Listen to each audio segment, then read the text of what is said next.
My name is Bill Robinson. Started out with military history. A lot happened here in Isle of Wight.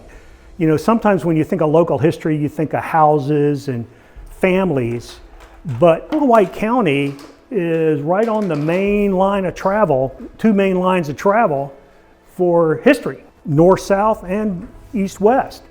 If you look at the maps on the side, if you get down and look at the Blackwater and James rivers, they converge up in the headwaters of the Blackwater River, converge towards the James River, right up there by Rushmere. So everybody who moved south from the Petersburg, Richmond area on this side of the river had to come right down inside of Rushmere. And that's why, and then curve down towards where the Ben's church area is now, which is why multiple times the British encamped there and then came up to Smithfield and then continued down to Suffolk. But the other key thing was we have a big port. When we think about local history of Isle of Wight is, things that happen right in Isle of Wight. But Isle of Wight, one takeaway is we were a big part of Virginia's colonial and revolutionary history. Our people and our geography played a big role in that, and that includes the naval history, and part of that naval history is privateering. I'm going to talk about some key points about privateers, what they were, who they were, try to dispel some misperceptions, but try to work my way down from the big to the small and get into some real interesting details about Isle of Wight and Smithfield. And I think you'll find that fascinating and why Smithfield really has a lot to do with privateering. Okay, who were these guys called privateers? In the Revolutionary War, privateering was very different from what it had been during the previous centuries. We call the 18th century, that's when the Enlightenment, the Age of Reason really took off. That's what fueled our revolution. But it also really changed warfare. They were really starting to begin the things that led to the laws of warfare, rules of warfare, etc. Now it took almost the entire century for it to take hold, but the beginnings of it were there, and that affected privateers. First off, privateers were not pirates in the 18th century. They had been going all the way back to the start of naval warfare. In fact, when you think about like what we call the Royal Navy fighting the Spanish Armada, all the ships there were privateers. Sir Walter Raleigh, Francis Drake, all of those guys were actually privateers. All right. A privateer owns his own ship or leases it, and the crews are private contractors. But unlike a pirate, they are legally authorized. In other words, they have a charter called a letter of marque, and I'll get into a little more detail about that, but a letter of marque from a legitimate government that authorizes them to go out and do their thing, which is attacking enemy vessels or performing other missions. That includes, see, this is the other part I found out in working on this, it's not just the guys that go out doing maritime raiding. It's anybody who's doing military style operations in a privately owned and commissioned ship, okay? And then finally, why are they important? First, they helped the rebellion. Obviously, they disrupted trade, but they also diverted a huge number of Royal Navy transports. Second, they captured enemy ships which were sold for prizes. Now, most of the money went to the privateer, but the government got a cut. So this was critical, hard currency for the U.S., the colonial government, Continental Congress, to fight the war. Because many of the privateers, and I'll show you more detail on this, would take their prizes to the closest neutral port. So they could, many of which were leaning towards the U.S. So you had the Netherlands, France before they entered the war, Spain, Portugal. They would take the prizes there to one of their colonies, sell the prize, sell their cargo if it wasn't something they needed back in the U.S. They get money for it. The U.S. gets their 10%. That's money in the bank to fight the war. In addition, they had armed smugglers and even blockade runners who would go down and bring supplies. They also carried diplomats. You know, when John Adams and Benjamin Franklin, etc., went back and forth with France and the Netherlands, etc., they rode on privateers. And in the long run, they proved more effective than the Continental Navy. A lot of people don't know this. The Continental Navy, while they had some brave events, were a pretty abysmal force in terms of their overall effect. A third of the Continental Navy's 60 ships were lost in combat. Another third had to put into neutral ports or alliance ports or be sold off because they couldn't go back out because of the British, or they beached and burned them so they wouldn't fall into British hands. So only a third of them survived the war. So they did not have that big an impact on the British. They made some great tales, etc. Whereas privateers had enormous effect. So to give you the details of why they were different from pirates, you know, pirates basically had no rules. A bunch of guys, like a criminal gang on a ship, went out, they had their own rules. They might have formal rules of the ship, but they were a company of people who elected a captain, and they would go out for their own purposes and capture ships, etc. Privateers had government commissions, and I will get into the details of how they worked those because that's critical. So, but they were legal under international law. In the 18th century, a privateer, if captured, was treated the same as any other combatant. Now, in the American Revolution, that was iffy because just like the American rebels, the British were like, well, y'all aren't a real government for a long time. So, like the American prisoners, they got treated pretty badly, but they didn't hang them like pirates. Second, pirates, you know, they just went off, like I said. Whenever a privateer went out, he was commissioned to do something. In other words, he signed a contract, just like guys get a contract to carry supplies for the U.S. military. He went in with a contract to do something specific. Some of them would go out and raid. Others would go out to ship supplies, but had a contract that allowed them to, if they saw a prize, to go chase it. Others were more that blockade running, where they were said, we don't want you to do anything except go get these critical supply items or deliver these diplomats or these secret things. So they would use different ships for different kinds of missions. They had profit sharings, like I said. They would work out in advance for each cruise what the terms of profit sharing were. Whereas the terms of profit sharing for a government crew, a Navy crew, were set by law. The privateers, depending on the ship, how productive they are, they would negotiate their own terms. You know, so the most productive captains, they could negotiate better terms. Sink more ships, you capture more ships, you get better terms. It's about profit and loss for both the government and the privateer. Finally, they had that strategic role. People have really made the case that, like I said, they were a more important role than the U.S. Navy in terms of the effect on the British Empire. They cut trade between Britain and the Sugar Islands, which was their most important source of income, by a third. So that's like oil today. That was their number one source of income, and the privateers cut it by a third. They disrupted the supply chain. They made money for the colonies, not just for themselves. They had critical role in supplying, especially early in the war, before the French and others formally started supplying us.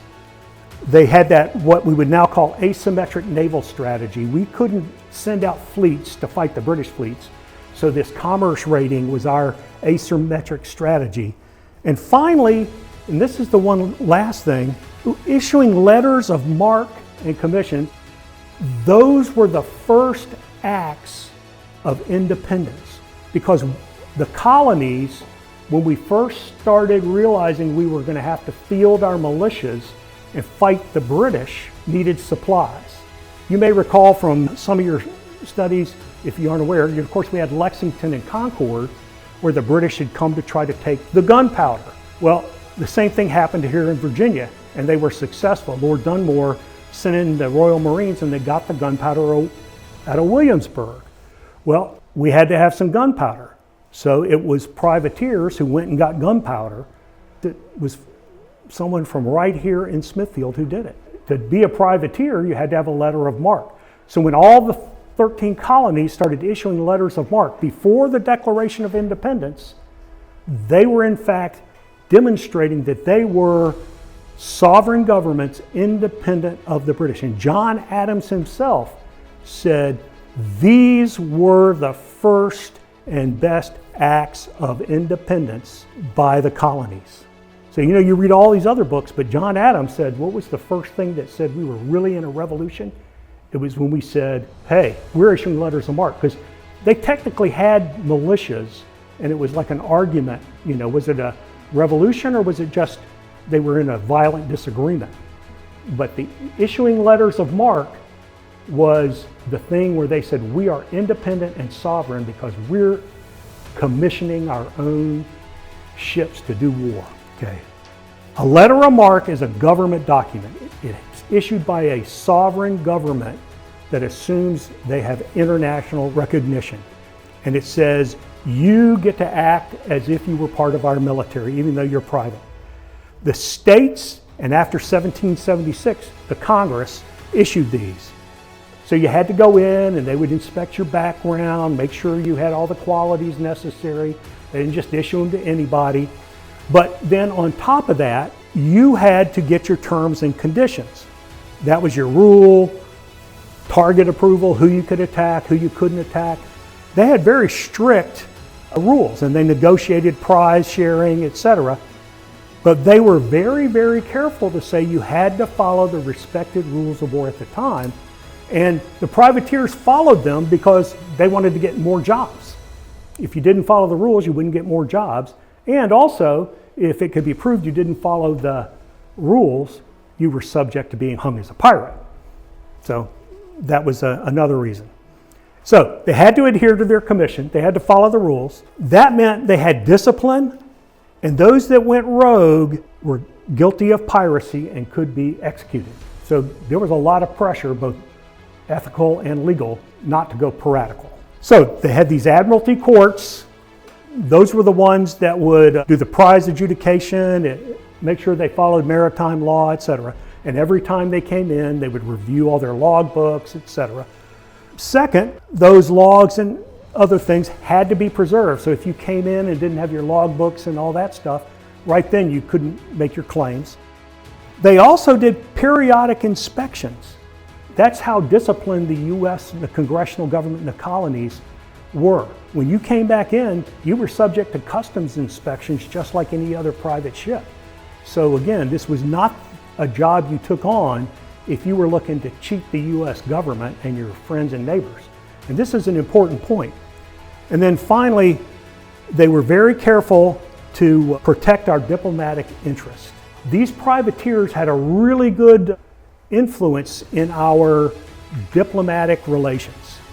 During the first few years of the war, when things were generally going bad before the Battle of Saratoga for the U.S., we'd only had, Trenton Princeton was really our only big victory, and that wasn't that big. We were seen as losing in Europe. Well, the privateers were out there having great success, and they would pull into these European ports and were selling off their prizes, etc., or into these European colonies in the South Atlantic and the Caribbean. Well, this was great news. These thrilling stories of running battles, etc. That made good press. It made us look good. So it really helped our image abroad and had a very positive effect towards recognition of the United States. So that's an important role they played as well. For all this high gain, and it really pulled people out of wanting to serve in the Navy and do other things, there were high risk. Like I said, the naval prisoners were treated the worst of all. And they were the most likely to go into what were called the hulks up in New York Harbor. And there were also some hulks in the Thames in Portsmouth. But the hulks were old ships, old British ships that were no longer good for battle. So they cut off the mast, barred up the gun ports, and put big old latrines on the back. And those became prison ships. And they had a bunch of them in New York Harbor, the worst of which was called the Jersey. And to tell you how bad these things were, at the peak, they estimate there were days when 1,000 men died a day on these ships. 1,000 men a day died on these ships. More men died on the hulks than died from all causes in the Continental Army during the war. And they buried them in shallow graves just at the surf line. So when the men came up for their few minutes of sunlight a day, they had to look over and see the bones of their friends and comrades exposed by the tide. And just one of the most horrible stories of the war.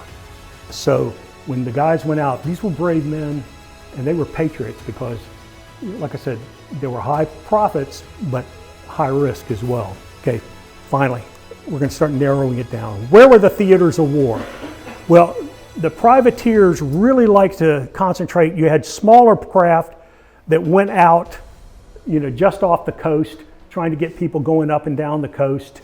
They tended to use small sloops, and you can see we're right here in the middle of that. So we had a prime location. The bigger ships would go down to the Caribbean. We already had a lot of mariners who were very familiar with that route because we were already selling crops back and forth to that region. And then people also like to go over and get merchantmen near the European continent because those were the biggest ships. And because the Royal Navy was stretched thin, it was also potentially a happy hunting ground, and they could put into those other countries' ports to sell off their prizes. So like I said, they targeted these maritime regions. They did hit and run raids when they'd hear about prime ships through the grapevine leaving and try to hit them where the Navy wasn't, but the merchants were. And then they'd use their knowledge of the coastline because there were a lot of places where smaller ships could go and they couldn't. When we think about where we are, right here in the mid-Atlantic, the Chesapeake Bay and Smithfield sitting on the James River, what were the big things that were required? First, our privateers captured hundreds of ships, disrupting the supply lines. That's critical. Second, they funded the war effort, like I said. And then another thing they did here, besides making the case for independence and glorifying the nation abroad, they cultivated a resistance culture. We had the militia, but this area was known to have a lot of Tories, a lot of people who wanted to stay loyal to the king, and a lot of neutrals. So because we were, unlike the middle part of the state, in the highland part of the state, we had a lot of families that were involved in trade, commerce, not just agriculture. So there was a real tension. So these privateers really glorified and built up the idea of resisting. They were out there taking it to the British. So we had strategic location where we are. We had the disruption of British supplies because the supply lines north and south and down to the Caribbean islands had to go through here. We were a key logistics hub for the Continental Army. So here in Virginia and up in Maryland on the Chesapeake Bay, we had privateer bases, one of which was Smithfield. We had economic hubs, including Smithfield, because our smaller ports now were much bigger and much more important in that agricultural area. We had a huge maritime culture and skills, including right here in Smithfield. We had a lot of well-known Virginia privateers. There's a guy called Captain John Riddle, Joseph Drummond, James Barron, right over here in Hampton, and his brother started out as privateers. The Virginia Navy operated off the north coast, from ports on the north coast of the James River. He went on to eventually command the Continental Navy. Also, George Washington was an investor in the privateering companies with Josiah Parker from here. So we're getting our Smithfield connection. He and Josiah Parker, who started the war as colleagues, if not friends, They invested together to commission privateering vessels. And like I said, they boosted morale, and they also built up the maritime culture and Hampton Roads as a U.S. naval presence as well. Additionally, Isle of Wight County and Smithfield had shipyards. If you look at the maps of old maps, especially in the colonial era, the Pagan River had not been built up with sediment like it has now, and because of the need, even in colonial times, using manual techniques with ropes and mules, etc., they really dredged it. Pretty big ships came in here to Isle of Wight. Investors, Mallory Todd, Josiah Parker, and John Sinclair, all were investing in building specialized privateers on a regular basis. They didn't just run one ship, they ran fleets of ships. And then finally, our strategic location. We're far enough up the James that the biggest British ships had a harder time getting here. So, who is our most famous privateer? Probably John Sinclair. He was a member of the local gentry. When the war started, he was operating 2 small cargo ships, and he used to make runs up and down. They were schooners. Schooners made great cargo ships because they were fast. You know, you weren't looking to maneuver tactically, you wanted to go long distances fast. And they were the St. Andrew and the Molly. Well, he converted these to privateers, and he captained one, and his old partner captained the other. All of them were also officers in the militia. They went back and forth between service on land with the militia and service at sea. And he was so successful that he built a purpose-built privateer, which was also a schooner that could be rigged with fore and aft sail. And it would have looked similar to this one. This is a modern replica of a privateer schooner. But they preferred schooners because his job was to capture cargo ships and avoid warships. So he wanted a fast ship that could get away, so he chose a schooner. After this war, things would go bad between him and the rest of the gentry in Isle of Wight and Smithfield. One thing that's interesting, this sword he's pictured with, he spoke French. And because of that, he was back in the U.S. when the French were coming in to come to the Chesapeake Bay and into Hampton Roads prior to the Battle of Yorktown. So he was chosen to go with Lafayette as the liaison with the French, and he did such a good job that Admiral d'Estaing presented him with a French captain's saber. Mallory Todd, he isn't just the guy who's responsible for Smithfield's most famous agricultural product, the Smithfield ham. He was a blockade runner and smuggler. And the Smithfield ham, this is my favorite story of the whole thing, the Smithfield ham came to be because when they told him, we need gunpowder, he came up with a cover story on why he needed to go down to the Caribbean. He said, I need more salt because I've come up with a special way to cure hams. So I need a lot more salt than is available in the regular market. So he sailed down to the Caribbean, bought gunpowder in a Dutch colony, then put a layer of barrels of salt on top of it and sailed back. And that was his cover. So the roots of the Smithfield ham have to do with American independence and smuggling gunpowder. Some other folks here, John Pasteur, he had been John Sinclair's first mate, went on to be a privateer in his own right. That's the kind of ship the St. Andrew and Molly were, and they were very common for Chesapeake Bay privateers, used in the coastal, because they were coastal schooners. Copeland Parker, the brother of Josiah Parker, probably served as a crewman. And then when Josiah Parker commissioned privateering vessels, he was the master of one. And some people have speculated that that was a compounding factor, and Josiah Parker desired to come back, and he would end up being the Commodore of the Virginia Navy on the James River. Our vessels targeted the British supply ships, their logistics, and supported the revolutionary efforts. One final story that is really interesting is the Blackwater fleet. I told you about the Blackwater River.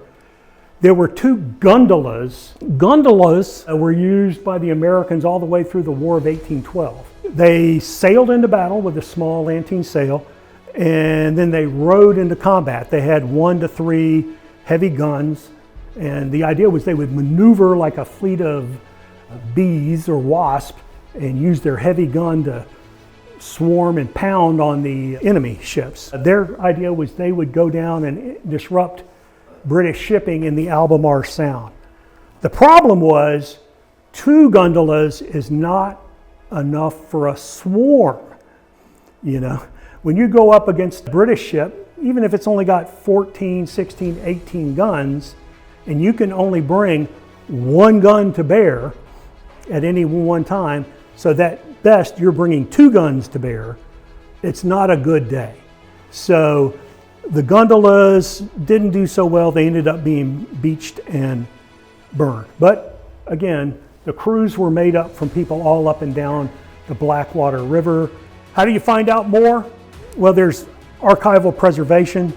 There are lots of mentions of privateers in archives. A lot of them are searchable online, etc. Look up Privateer, Isle of Wight, you'll find things. The American Revolutionary Institute actually has an adjunct organization that teaches privateering. And then there's lots of digital history resources. Privateers, they disrupted the enemy supply lines. They weren't pirates because they had legal status when they conducted their operations, and they were under commissions and letters of marque or letters of marque and reprisal.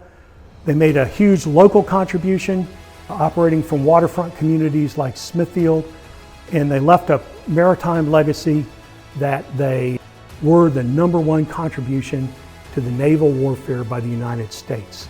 So that's the big takeaway. If you remember one thing, privateers reduced the United Kingdom's trade with the Sugar Islands, their most important source of income, by 66%.